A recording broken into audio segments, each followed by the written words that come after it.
Mike, I'll start off with this. Is this your first time being to this tournament? Have you been here a number of times before? Yeah, I've been here. I wasn't able to come last year, but I've been here the previous 3 or 4 years. And actually, I played in the second and third outing of this, or second and fourth outing. I played in 1991 and 1993. So yeah,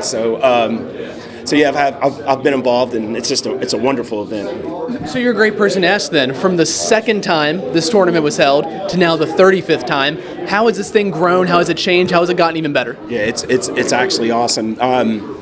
Initially, they held the tournament down in Fairmont, and now up here in Lakeview. But it was a good time then, and it's a great time now, and that's probably the biggest thing: the consistency, good energy. People are thankful to come in and help out with the Children's Hospital, with the charity, but also to be around some former players. And even like when I was, the first couple times I played, I was a current player. So, so it's just a great time for me personally just to come back and see my guys and be around some former teammates and former players from the program. So it's just a great weekend. So you talk about being around former players. When Rich was introduced in December, he said all former players are welcome. He wanted to open that up to you guys. As former players, have you all kind of felt that already, and what's it like being around so many former players? Yeah, it's nice to have Rich back. How about that? And he's sincere in regards to he wants to have the guys around. When he was here previously, we've had conversations about the same thing, about engaging the former players and making sure they know that this is their program, because he's here because of what the former players did. And he was a former player, so he understands the importance of it, right?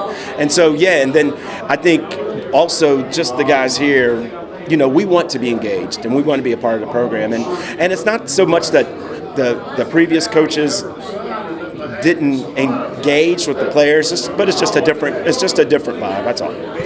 When I say 1993, what's the first thing that comes to mind for you? Undefeated. Great season, history.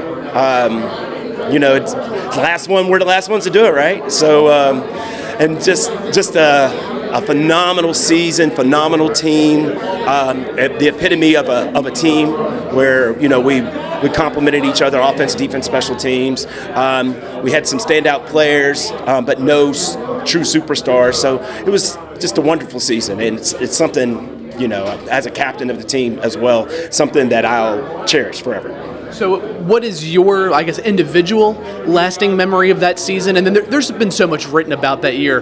What's maybe something the average WVU fan doesn't know about that season? The average WVU fan doesn't know about that season. That's interesting. That's an interesting question.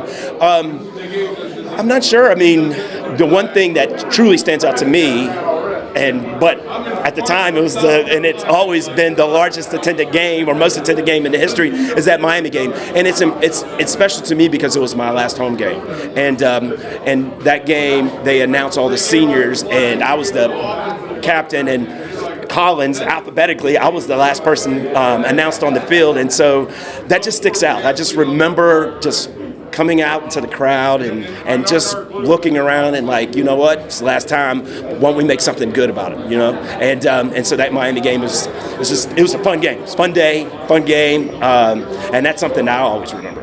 The decibel level of 70,000 people in that stadium, it's got to be unlike anything you've probably ever heard, right? Right, well, yeah, particularly, Mountaineer Field gets loud, and there was probably 75,000 at the game. The announced crowd was 70, but there was probably 75. But yeah, it was loud, and it was exciting. It was electric, and we had big games there before. We've had big games since. We need to get some more of those big games, right? Having that big game environment, and that's what I'm looking forward to, having Rich back, bringing that back. So it's obviously the middle of summer, baseball season in full swing. Wanted to ask you about your son Isaiah with the Brewers. Isaac. I'm sorry, yep. Isaac with the Brewers. Just the proudness level, I guess it's not really a thing, but the level of pride that you take into him. It's unbelievable. It's unbelievable. And the thing about Isaac is he's earned it. He's a rookie this year at 27 years old, and he's had to go through the minor league system, and he's had to grind, and he's had to develop each season. He's had to progress, and so he's getting it now because he's earned it now, and so that's what I'm most proud of. Plus, he's just a good person and great kid, and it's been tremendously fun to watch. It's just truly been just fun to watch. See him have success. See him play well. See him do the things that I know that he's capable of doing. And so, yeah, it's been a great time. Great time. Now, I know Charlie Green, who is Garrett Green's dad, he's there as the bullpen coach. I mean, there's not maybe a direct WVU connection between those two, but do they talk about that at all? Oh, yeah, absolutely. I've had, in fact, I was in Miami last week because I live in North Florida, so I went down there to watch the game, and I had an opportunity just to say hello to Charlie, and I encouraged him to have Garrett come to the event. But I talked to Charlie before and during spring training, and you know, he's golden blue through and through, and it's actually ironic because the Brewers colors are golden blue as well. So but yeah, he rides and dies with the Mountaineers, and he understands it, and it's, you know, so it's been good. It's been really good. Good talking to him. One last thing, at least for me, for you. What has been, I guess, your key in this tournament, and why has this tournament been something you've always just wanted to come to now 4 or 5 times? Yeah, well, well, first of all, the charity, right, and why the purpose of it is to raise money to help with the Children's Hospital, but secondly, it's a weekend for me to get around the guys. And, you know, we all have dispersed and we're at different places and, you know, growing up or grown, right? And so we don't get to collectively get together as frequently as we probably all would like. And so this is that opportunity from a reunion perspective to get together, to see guys and, you know, shake hands, give hugs, you know, and have a couple beers together. It's a great time. Anything else? Talk about the brotherhood.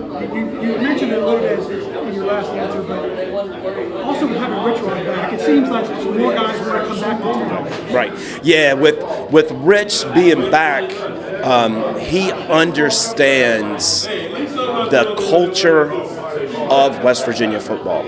And he truly understands it because not was he just a coach, he was a player here. He was in the trenches. He understands, you know, the workouts and the time and the effort and the things that it takes to be successful here at West Virginia, not just from a coach, but from a player's perspective. And so he coaches in that manner. And because of that, and because he's one of us, it's, you know, it's naturally we gravitate towards that, right? And I mean, I am truly excited. I feel like, you know, we're walking around now with our shoulders back a little bit more and a little bit more confidence, got a little bit of swag back, right? And that's truly just because we have one of our own guys back here. You know, now are we going to be 12-0 this season? I hope so. But, you know, more likely not. But what we're going to have, I promise you this, we're going to have a very physical football team. We're going to have a well-coached team, and they're going to play hard, and they're going to play hard for the people of West Virginia. And that's truly what I'm so excited about. And I think what all the other former players are excited about is having that back in the stadium where, you know, the standard. This is the standard and playing to that standard. I do have one more for you, actually. So last year, the Thursday night dinner, what kind of came out of that was you can't roast Don Nehlen, obviously, right? So this year, it sounds like you all tried to roast Daryl a little bit. Daryl's an NFL Hall of Fame caliber guy, a great player. There's some humility in that to be able to be roasted in front of a lot of teammates, right? No, absolutely. And, you know, I had an opportunity to play golf with Daryl and Major and Aaron and Aaron Beasley and Jeff Sniffen yesterday. And, you know, just a great guy. You know, he truly is a good guy. He's a good person. And you know, so it was easy for him to sit back and take those jokes, right? You know, we ribbed Joe's a little bit as well. And again, big heart, great person. So, yeah, it was fun. Really good time.